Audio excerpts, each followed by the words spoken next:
welcome to the show. This is the Force Always weekly-ish show. Now, this is about Captain America Brave New World review by myself as a Star Wars fan from Melbourne, Australia, a perspective. Let me start off by saying, finally, here in Melbourne, Australia, they got the funky popcorn containers that America has been getting right. We got, look at this, ready for this? This is, can you believe it? This is the popcorn container. How the hell do you put popcorn in here? Well, you go like this. Look at this. That's the little thing. Let's see if I can do it. You put it up in there. And that's it, huh? Beautiful. Let me tell you, that's a whole lot of popcorn. And I've just snacked on that popcorn. Look at that. Beautiful. Don't even ask me how much that costs. It's going to go straight to the collectibles room, let me tell you. That is a 10 out of 10. This. Let's get into this. Brave New World, Captain America. Now look, I'm a Star Wars fan, not a Marvel fan. Meaning, I'm not an enthusiast with Marvel. Like, I love it. I enjoy movies. That's what I essentially am, about movies. But especially Star Wars. And this is a perspective from just a Star Wars guy, not every Star Wars guy.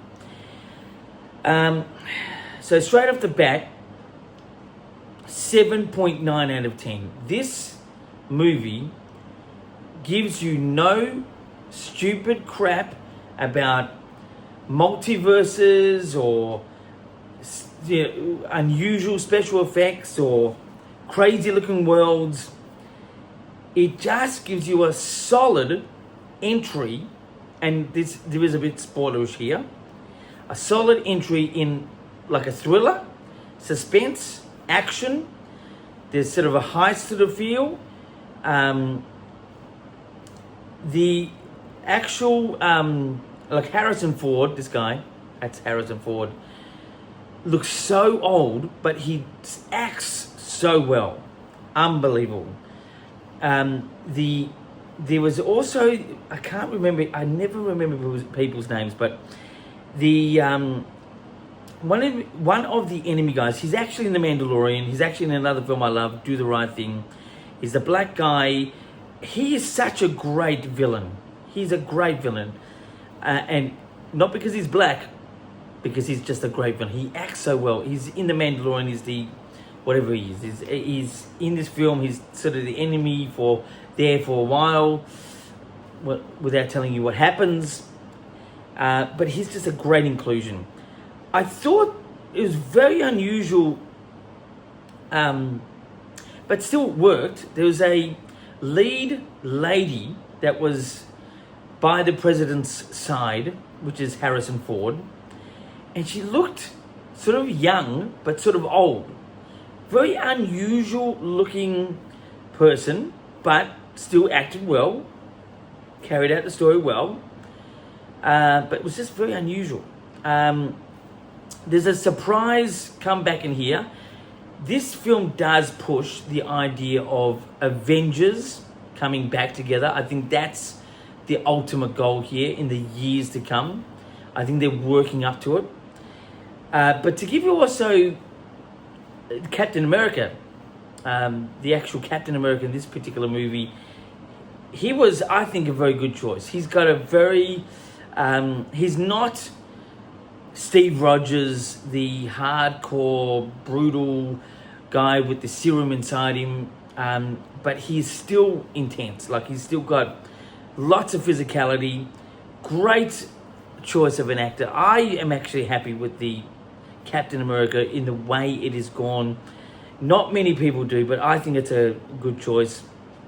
It's obviously not the ultimate, but it's very good. But it was a solid film. 7.9. I'm really close to giving this 8. I know it's so close to 8, 7.9, but it was a thoroughly entertaining film. The other thing that worked with it was it wasn't too long. Anything too long, it would have just, I don't know, irritated people, even though people want this Marvel thing to come back. You can tell with the popcorn container I just showed you, you can tell with the marketing and the type of film it is, that solid sort of political suspense film. They're really trying to capture their old audience back into the game. This film does, and the cinema I was in, and I don't know if that popcorn container is going to be available at all brands of cinema, but the one I was in had it. The cinema I was in was quite full. It wasn't massive. It was maybe a third full, which is, pretty good for Melbourne, Australia, especially on a Wednesday night here. But it's just it's a solid inclusion. And I think, definitely see it at the cinema. Big screen if you can. There's some epic shots in here. Not too many, but enough. I think that they're really well done with this particular Hulk. Just the physicality and the CGI work. Obviously you can tell it's CGI, but it's still very, very well done. But yeah, beautiful. That's a 7.9 out of 10. Captain America, Brave New World. Now let's get into Star Wars news. Star Wars Celebration in Japan is approaching rapidly. It's about 3 months away, I think it is. They've been announcing, photo ops, autographs at the moment. I think Oscar Isaac is the biggest celebrity so far. I think there's more to come. I think they're going to possibly, my prediction is they will bring in Daisy Ridley, but that will be after they've sold so many tickets, maybe with the ops. I don't know how much of a success rate this particular celebration is, being far away from America and in Japan, and especially Star Wars on another download with its fans, generally from just certain TV series, and the ride that Star Wars has taken. For me personally, I'm still a fan. I do feel that energy of a bit of a download. But Star Wars Celebration is around the corner. You can sign up for some photo ops now.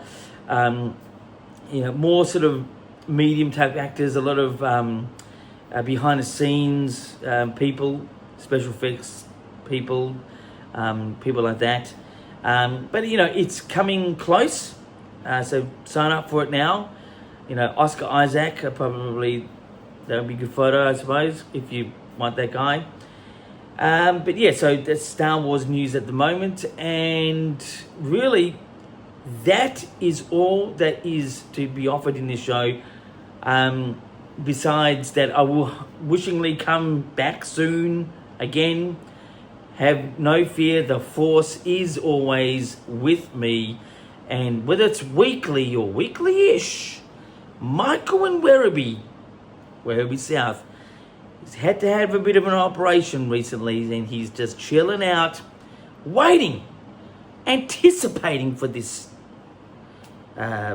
series of The Force Awakens to just keep coming. But don't worry, Michael from Werribee South is getting better. Get well soon. And until next time, my friends, keep rocking.